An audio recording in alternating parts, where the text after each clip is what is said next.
আমি আসলে reaction video তেমন একটা বানাই না, কিন্তু এই ভিডিওটা না বানিয়েও পারলাম না। আগে আপনারা ভিডিওটা দেখুন, তারপর আমি কিছু কথা বলছি। ভিডিওটি দেওয়া হলো, দেখুন। ঘটনা হচ্ছে ভাই, আমরা গ্রামে থাকি, তাই গ্রামের ক্ষেত। দেখো তো ভাই, তোমার এই শহরে এইসব আছে নাকি? এই দেখো তো, আছে আছে। কথাগুলো শুনুন। একটা কথা হচ্ছে, আমরা বাপ দাদার সম্পত্তির উপরে থাকি, তোমাদের মতো ভাড়াটি আনা। ধন্যবাদ। কথায় আছে ছোট ভাই, এক পুরুষ সম্পদ করে আর 3 পুরুষের বেলায় নাকি সেটা শেষ হয়ে যায়। তা আমি জানি না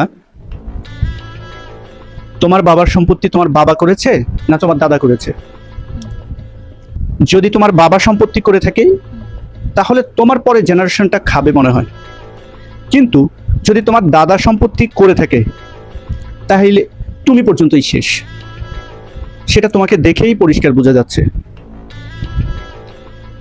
সে কত বড় জ্ঞান বুদ্ধির মানুষ। আপনারা চিন্তা করেন, তার মগজে, তার মাথায় নাই, তার হাঁটুর নিচে, তার কথাগুলোতেই বোঝা যায়।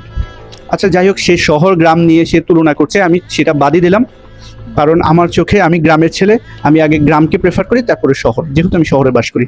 কিন্তু গ্রাম আর শহর আমি আলাদা করার পক্ষে না, দুইটাই দুইটার পরিপূরক। যেমনি প্রত্যেকটা মানুষেরই কোনো না কোনোভাবে গ্রামে তার নারীটা থাকে, আবার শহরে তার থাকে কর্মটা অনেক সময়। তাই কোনোটাকেই আপনি ফেলে দিতে পারবেন না, আমি এই জন্য কোনোটাকেই ফেলে দিই না।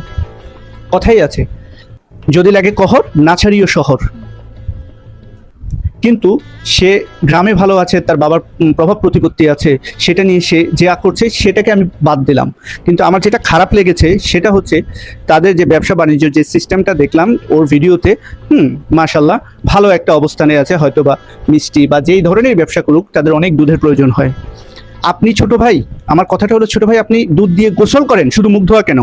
কিন্তু এইভাবে কেন? আপনি এইভাবে একটা কড়াইয়ের উপরে আপনি লাইভ মুখটা ধুয়ে আবার দুধের পানিগুলো এখানে পড়বে, সেটা হয়তো আপনার বাবা চাচাদের ব্যবসা, সেই দুধটা দিয়ে আবার সে খাবার মেকিং করবে, সেই খাবারটা চলে যাবে আপনার সেই যাদের পকেটের টাকা দিয়ে আপনি আজকে বড় লোক তাদের কাছে।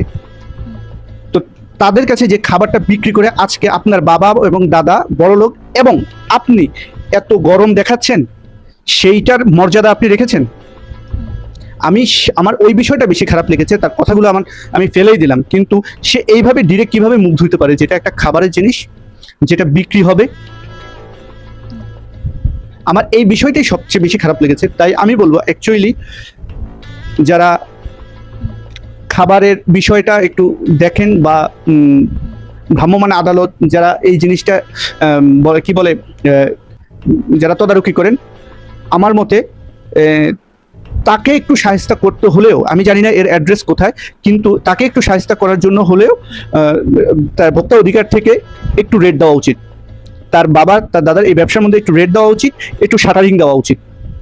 আর আমার মনে হয় যদি ভিডিওটা, আমি এখন অনেক পরে হয়তো বা বানিয়েছি, কিন্তু এই ভিডিওটা সোশ্যাল মিডিয়া এমন একটা বিষয়, হয়তো বা এর মাঝে একটু গরমও হয়ে গেছে বিষয়টা, যদি কারোর নজরে এসে থাকে এই বিষয়টা, প্লিজ এটাকে ছড়িয়ে দেন এবং এই বেয়াদবটাকে একটু শায়েস্তা করুন, এই বেয়াদবটাকে একটু শায়েস্তা করার জন্য একটু ব্যবস্থা করে দিন।